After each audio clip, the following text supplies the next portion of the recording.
আজকে দেখাবো 400-500 টাকার পপকর্ন কিভাবে খুব সহজে ঘরেই বানানো যায়। আপনারা যদি এটা একবার বাসায় বানিয়ে খান, দোকান থেকে আর কিনতে চাইবেন না। ক্যারামেল পপকর্ন বানানোর শুরুতে একটা প্যানে একটু বাটার মেল্ট হওয়ার পরে ভুট্টা দিয়ে দিতে হবে। বাটার আর ভুট্টাটা হালকা কিছুক্ষণ নেড়েচেড়ে ঢাকনা দিয়ে বন্ধ করে দিতে হবে। তারপর দেখবেন আপনাদের পপকর্ন রেডি হয়ে যাবে। পপকর্ন বানানো শেষ হলে ক্যারামেল বানানোর জন্য প্যানে আরেকটু বাটার দিয়ে সেটা মেল্ট হলে চিনি দিয়ে দিতে হবে। আমরা এখানে 1 কাপ পরিমাণ চিনি ব্যবহার করেছি।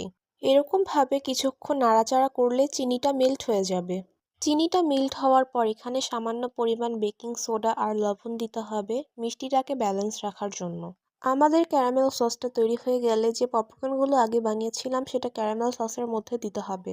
ক্যারামেল সসের মধ্যে পপকর্নটা খুব ভালোভাবে মিক্স করে নিতে হবে। কিছুক্ষণ নেড়েচেড়ে মিক্স করার পরেই আমাদের ক্যারামেল পপকর্ন তৈরি হয়ে যাবে। ভিডিওটা ভালো লাগলে অবশ্যই লাইক, কমেন্ট আর শেয়ার করে দিবেন। সবাই আমাদের পাশে থাকবেন। আল্লাহ হাফেজ।